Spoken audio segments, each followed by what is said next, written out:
যেন আজও এক মুসলিমের কবরের সামনে থামে প্রভু জগন্নাথের রথযাত্রা।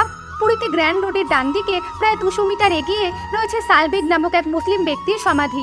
জগন্নাথ দেবের রথযাত্রা চলাকালীন যখন রথ এখান থেকে যায় তখন রথ থামানো হয়। সালবেগ ছিলেন জগন্নাথ দেবের ভক্ত, তার পিতা ছিলেন মুসলিম কিন্তু মাতা ছিলেন হিন্দু। সালবেগ জগন্নাথ দেবকে খুব ভালোবাসতেন, কারণ একবার যখন তিনি প্রচন্ড আহত হয়েছিলেন তখন জগন্নাথ দেব ওনাকে সুস্থ করে দিয়েছিলেন। কিন্তু মুসলিম হবার কারণে তিনি জগন্নাথ মন্দিরের ভেতরে প্রবেশ করতে পারতেন না। একবার রথযাত্রার সময় সালবেগ পুরীতে ছিলেন না আর জগন্নাথ দেব মন্দিরের বাইরে আসতে চলেছিলেন। তাই সালবেগ প্রাণের চিন্তা না করেই দিনরাত ছুটে পুরী পৌঁছলেন যাতে প্রভুর দর্শন পান। কিন্তু সালবেগের আসতে সময় লাগছিল, তাই জগন্নাথ দেব রথ রাস্তায় থামিয়ে দিলেন। অনেক চেষ্টা করার পরও রথ নিজের জায়গা থেকে এগোচ্ছিল না। কিন্তু সালবেগ যখনই রথের কাছে এসে জগন্নাথ দেবকে দেখলেন তখন রথ চলতে শুরু করলো। আর আজও জগন্নাথ দেবের রথযাত্রা চলাকালীন সালবেগের কবরের সামনে রথ থামে।